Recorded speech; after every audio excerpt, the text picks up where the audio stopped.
La petite poignée de députés de partis politiques qui a suivi et appuyé UNIR dans son projet de modification d'une constitution votée par tout un peuple, doit actuellement se mordre les doigts.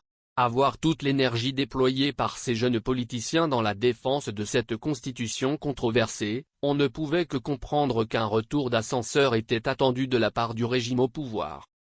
Quelques jeunes politiciens togolais qui ont pu accéder au Parlement à la faveur du boycott des législatives de 2018 par les ténors de l'opposition ont rapidement rêvé d'une carrière politique à la Barack Obama aux États-Unis d'Amérique ou Rishi Sunak au Royaume-Uni.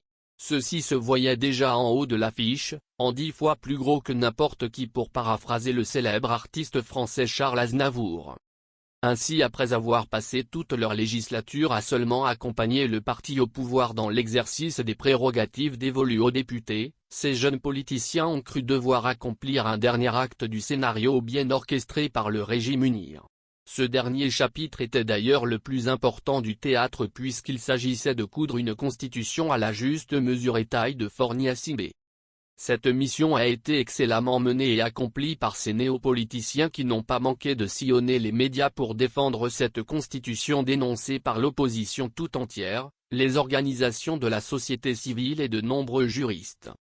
Lorsque ces jeunes politiciens se voyaient battus sur l'aspect juridique absurde de cette constitution, ils déplaçaient juste le débat en affirmant que le nouveau texte fondamental offrait beaucoup plus de place à la jeunesse.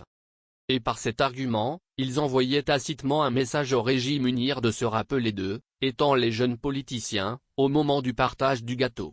D'ailleurs, il ne pouvait en être autrement puisque le nombre de sièges au Parlement a été revu à la hausse. Cependant, Fornia Sibé a vite fait tomber ces jeunes députés de leur piédestal.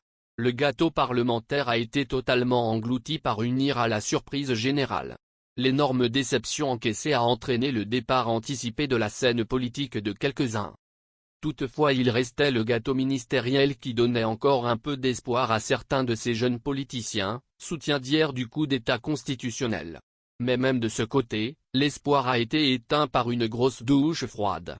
Le régime UNIR est resté constant dans sa volonté de manger tout seul. Et pour clouer le bec à ces néopoliticiens et leur faire comprendre que le rêve américain n'est pas d'actualité au Togo, Fornia Sibé est même allé plutôt débaucher chez l'un de ses opposants farouches. Un total échec et mat. Malheureusement l'histoire n'enseigne rien aux hommes sans vision.